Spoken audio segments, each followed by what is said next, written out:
Environmental policy is a statement by an organization of its intentions and principles in relation to its overall environmental performance. Environmental policy provides a framework for action and for the setting of its environmental objectives and target. Environmental regulations attempt to protect public health and the environment for the purpose of preventing environmental damage or improving degraded environments. For our project, we will be focusing on the mold issue here at WSSU and the environmental health policies and regulations that are in place to ensure that the issue does not create an unsafe atmosphere for students and faculty. Hey, I'm India and I'm here with Najee. And I'm just here to ask her a few questions about the mold in our building.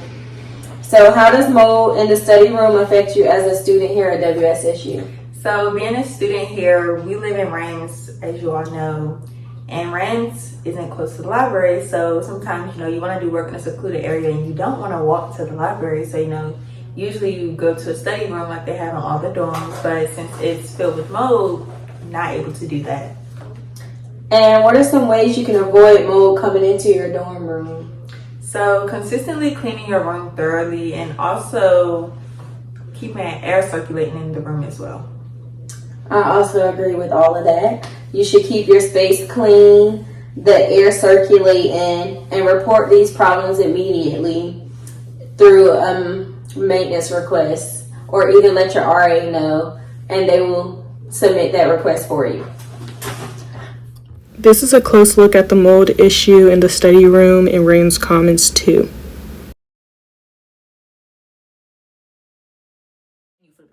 Okay. Hey guys, I'm here with my friend Tamia, and she's going to tell us about her experience with mold. All right, Tamia, tell me about your experience with mold. My experience was sophomore year of college. I stayed in Gleason Harrison Terrace, and it was in my bathroom, on the curtain rods, and in the toilet. All right, so why do you think the problem arose? Like, was it hot and humid, or was it already there when you moved in? Like, why do you think you had mold? I feel like there probably was some there when I moved in, but it probably got worse because of the moisture that was always in the bathroom, because I like to shower with it very hot. Okay. All right, and was your issue resolved?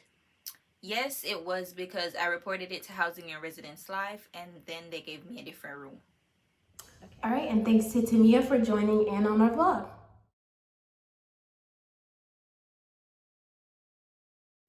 WSSU students are more likely to be affected by mold problems due to thousands of students residing on campus throughout each semester. Faculty and staff could also be affected if there are mold problems within their working areas that are not taken care of. The mold issues here at WSSU has impacted students by forcing them to move into other residence halls, which inconveniences their living situations, causing their belongings to be damaged and overall impacting their physical health due to illnesses. According to WSSU Housing and Residence Life, mold prevention tips, high humidity levels, along with incorrect thermostat settings can cause moisture to condensate inside the residence halls and create an environment that can promote mold growth.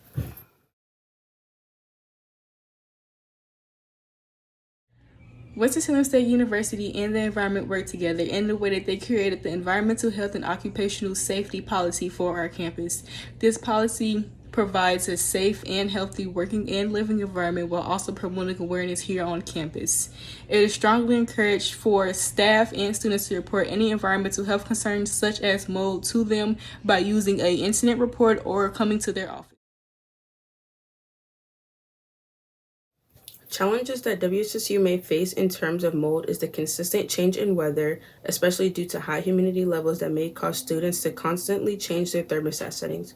Another challenge that may occur is that students living in residence hall may not clean properly as they should, which allows moisture to build up in the residence hall and create mold. Mold can also cause damage to structural buildings and furniture, which can be a potential financial problem to the university due to having to replace the items that are damaged. Lastly, if students feel like their mold issues are not being taken care of in a timely manner, they could potentially get outside sources involved, such as news outlets, that will ultimately shine a negative light on WSSU as a university. Even though the environmental health professionals may be doing all that they can to provide and resolve the issue. Alright, so just to recap, we do have a couple different instruments, but this is an air pump. that allows us to take air samples if someone was truly concerned that they were being exposed to something that was making them ill. We could test the air. The thing with this is I think there's a false perception that just because we find something in the room that it's bad, because mold is outside too. And so anytime we do this, we take multiple samples in the room, in the hallway, outside, and we compare the levels. Let's say if it's higher in the room than it is outside, then there's an issue. But if it's lower in the room than it is outside, then it's not an issue. I don't have a bite, or I have purchased swabs that we have as well, but we can swab an area. We can look in the HVAC system, take samples in the HVAC system and send it off to the lab to see if there's any growth in there too. I have a question. So, do you guys find this problem maybe more because the dorms are older? Do you think that has something to do with it? Sometimes it does. Okay. Okay. Only because it's more or less the HVAC system. Okay. Yeah. Okay. And I know, like, RAMs, we can't really control our unit. So when it does, like, right now, it's, like, warm outside, but the heat's still going to be on. So it's just, like, does that play a role, too? Because I know, like, once it turns, like, winter, it's like, okay, the heat's on. You're not going to see the cold weather again until, spring.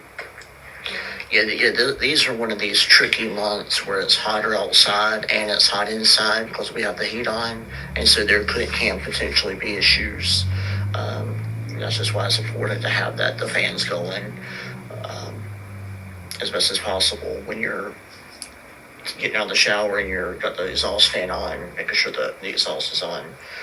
Because mold has to have a couple things to grow. It has to have some type of a porous environment. Drywall is porous, like wood, carpet is very dirty. Even if you vacuum regularly, it's dirty. So porous, wood in general. And then it has to have some type of nutrients. So usually water, things like that. So with those components, right now where it's hot outside, hot inside, you're getting that humidity, that moisture in the air, and that's just going to be the perfect opportunity.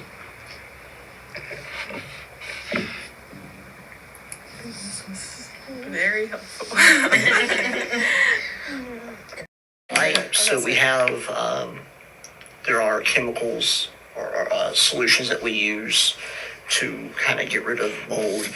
This is the product that I prefer, Cavi Wipes. It's alcohol-based, and it's antifungal, antiviral, antibacterial, and it works really well. It dries fast, and so from an occupant standpoint, you're not going to, the smell isn't bad. It's going to go away pretty quick. But, The student, if it's found in their room, if there's an issue, then one or two things can be done. One, you can use the Mercury portal, and that's where you all enter your information, your room, and then someone from the housing maintenance staff will come in. If it's a bigger issue that housekeeping cannot take care of, then they'll contact us, our staff. Or you can go to your RA and let the RA know that you're having an issue, and then they'll send an email to us to contact housing to let us know that we need to come check it out. Okay. And then for faculty and staff, they'll use the WSSU portal to submit a work request, and then we'll come out and investigate it. Okay, so I'm Chastity. I'm Winter. I'm India. So we just stopped by and talked to the environmental health and safety advisors here at Winston, and we just wanted to show y'all where y'all could come and find them, basically. So this building right here is the modular unit by Foundations, and it's 3 of them. We have Miss Angie, Mr. Steven, and Mr. Jonathan.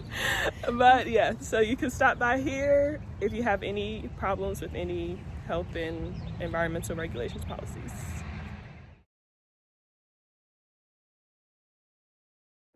Within the next 5 and 10 years, I see WSSU either possibly having to rebuild some of these older residence halls or going in between every move out and checking or treating possible mold issues that have developed. If the university provided better housekeeping services and students did a better job with monitoring air quality and cleanliness within the next few years, I think that the mold issue here at WSSU would not be as big of an issue.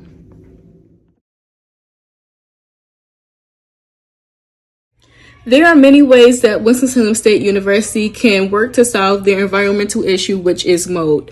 The first way would be to follow the environmental and health policy process in order to show a framework for action. This basically means that they would be following the correct steps in order to solve the problem and hopefully prevent it in the future. Another way to address their area of improvement is to also have clean out periods in between breaks. So summer break, winter break, when there are not students in the dorms, they could potentially go through and do a full clean through to get rid of any mold that may have grown over the course of the semester. Another thing they can do is have monthly inspections in the dorms or areas that are prone to growing mold so that they don't let mold build up, and that way it's not a threat to anybody living in those dorms.